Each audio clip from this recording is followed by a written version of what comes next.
The tree of life is a symbol, a phallic symbol as well. And the leaves are for the healing of the nation, the sexual healing. In the ancient world, Africans used to make fun of other races for having a smaller penis. It wasn't just in this world, in modern times. And I know it seems kind of stupid or immature, but this is part of the story as well. And that's why there are phallic symbols and depictions of men with penises that I won't put on that are well known and commonly seen.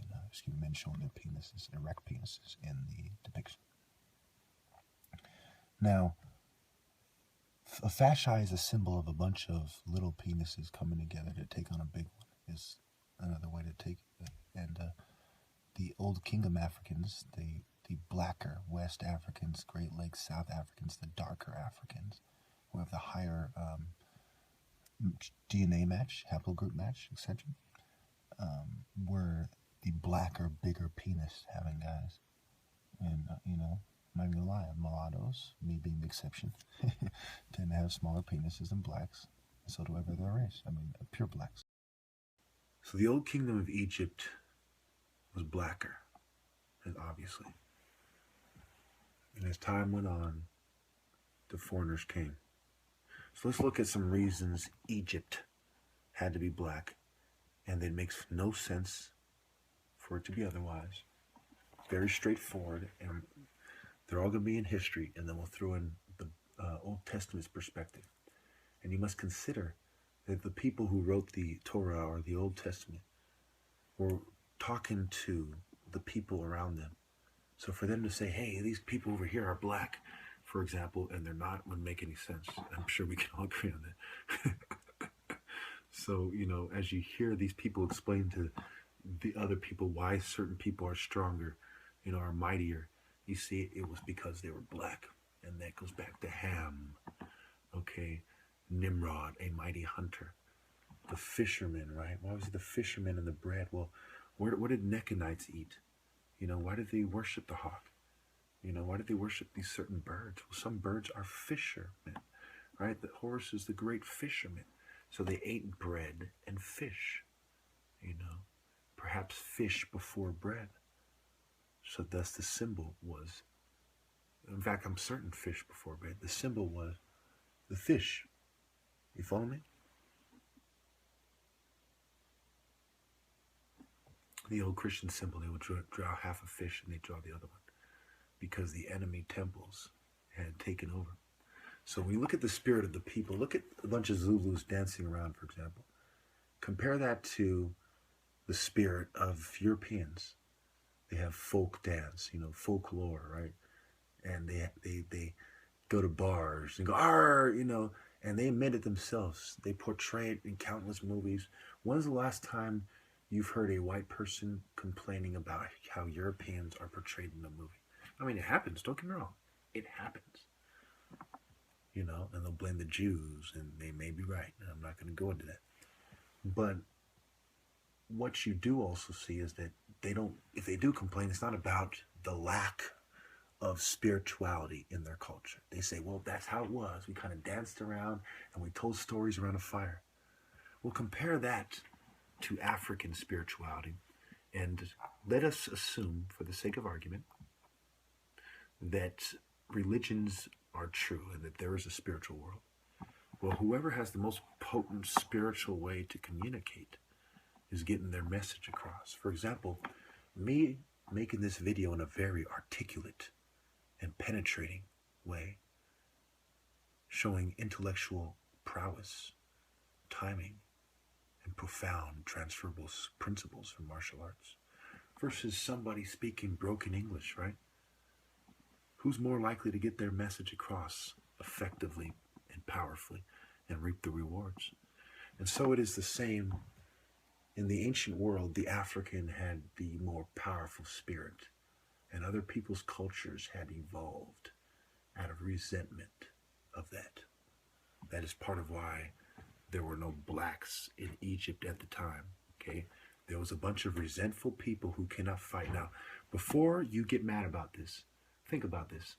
The average white person in the South, for example, has a very similar culture in many ways to the older Viking and Celts and Goths and all these different, white guys across Europe, right? They're skilled, they're skilled laborers in many cases. Okay, so before the advent of technology, we know they had pretty much no choice but to be a kind of small group of white intellectuals, or these massive kind of skilled laborers who never come up with anything, right? And we can look at history and we can verify that. We say, yes, these guys, these kind of Bill Gates, kind of some of these bigger corn-fed guys and so on, they're in the north, right? The corn-fed guys were more in the north, the Nordics, they're more tall. And the southern guys, the white guys, in the south, right? And what does that imply? Why aren't the greater warrior types, the greater natural warrior types in the south? Why are they in the north? Well, because the conquerors, the type of white people who would have a chance with blacks aren't even close enough to blacks to take them on, okay? And they would logically have to go through or around, which means facing, very likely facing the navy of the whites who live in the southern Mediterranean basin or southern Europe. You follow me? So therefore, it is beyond preposterous to believe that the whites who fought, with all due respect, the least effectively in the ancient world, and we see that with the Viking invasion of Europe, right? Because even with armor, a lot of these Europeans were struggling against the Vikings. So imagine without armor, right? So logically, the Nazis, these Germanic, these Nordic kind of guys are the toughest Europeans, okay? And then there are these Eastern Europeans, right? Who were the slaves, the Slavic people in them, okay? So since they were the slaves and the Vikings were the robbers, during different periods of time, but it shows my point when you combine it all and you look at the bigger picture.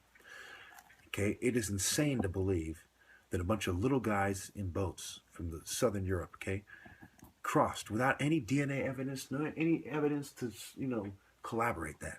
So the people had to be indigenous, and you see the continuity of their culture, especially when you put it into context. And you look at where was the source of this, right? It was deeper into Egypt, Nekhen, deeper skimming into Africa. Okay, so Egypt had to be black because no white people had the military capacity to enter into Egypt, okay, at that time, to take the most desired land, number one, okay? These are the skilled laborers who are kind of shorter, and they did not have technology. Just think of a bunch of Bill Gates and kind of the Google staff, picking up a bunch of, toothpicks, and sharpened sticks in the Lord of the Flies style, and going into Compton, without any training, and taking on every black martial artist from every hood, with spears, because remember, we invented the martial arts. Our culture is a warrior culture. Their culture is kind of hunter-gatherer, avoid trouble. That's what caused them to leave, Africa in the first place and settle down, as opposed to scout, fight, and return, because they left to avoid trouble. So whether they were expelled or they migrated out, they left to avoid being ruled. And you also see this in the city-states in Greece, right? The warring states, city-states in Greece. Why? Because these people, just like in America, when they finally come over here, they left because they didn't want to be ruled, or they couldn't conquer the people, that they were ruling over them in the past. So we see Egypt, Nubia is in the south, right? And you have the white and blue Nile. And in the Bible, the Nile turned into blood, right? Moses, Aaron, Ramses, God. And that's where you get red, white, and blue. The white and blue Nile, and the Nile had turned into blood. This is also where you get King Solomon's temple, pagans, Jews, and demons, right? Three. And that's, Masonry, right? King Solomon's temple, Solomon and Queen of Sheba, and Egypt connections to the Bible and so on. So the Nile flows to the north. So all these black guys, all they have to do is sit on a raft and they drift north. You see what I'm saying? The best warriors in the world, okay? And we know that from evolution. Why do black guys jump higher? Why is it called being jumped?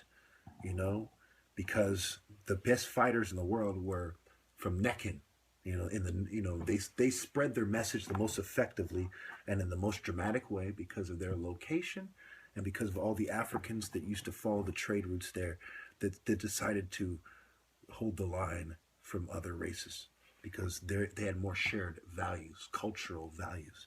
For the same reason white people are sticking together today, and they also picked up on that, and that may be part of how they justify. So, of course, Uganda and Ethiopia are the source of the White and Blue Nile. And anyone who knows about Satet or Sobek and so on, they know that the Nile is very central, the inundation and so on, to not only Egyptian mythology, but Abrahamic faiths. You know, why did Moses and Sarah come, right? Why did Joseph, settle down in Egypt? Why were the Jews in Egypt for 400 years? This was desired land, and the greatest warriors, controlled that land at that time. Greatest warriors at natural.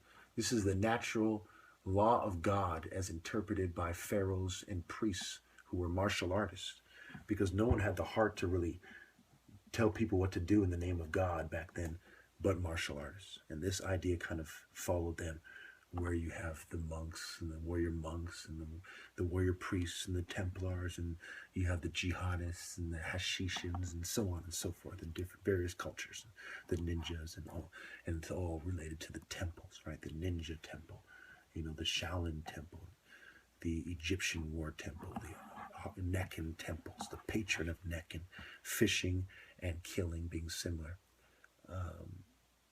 And that's also pervasive in human cultures in general, where you see the same skills, transferable skills that you use to hunt, to kill. So to think that, sparring doesn't show that isn't, when you think about it on the deepest levels of human thought, known to man, especially, or anywhere close, it is extremely funny that people don't get that. So anyway, so you see a lot of people practicing their agility as they mimic animals. Okay, so why are blacks the most agile? They jump the highest, right? There's 6 times more whites. They have better equipment and trainers and stuff, They have those Pat O'Reilly type of guys training them in high schools, right? According to them, they're the best, coaches and all that, right? So how come we're the top athletes? Because we had a warrior culture. They kind of were, nomadic guys who kind of, ate each other sometimes. They were the real cannibals because they weren't that in tune with nature to be able to effectively survive much, and that included fighting off the other tribes. So they were expelled. Now, I'm not racist. I'm just telling you the facts here, from a military perspective, martial art perspective, science, religion, and so on. We'll get into religion in a second. In Nahum 3:8-10, to remind you.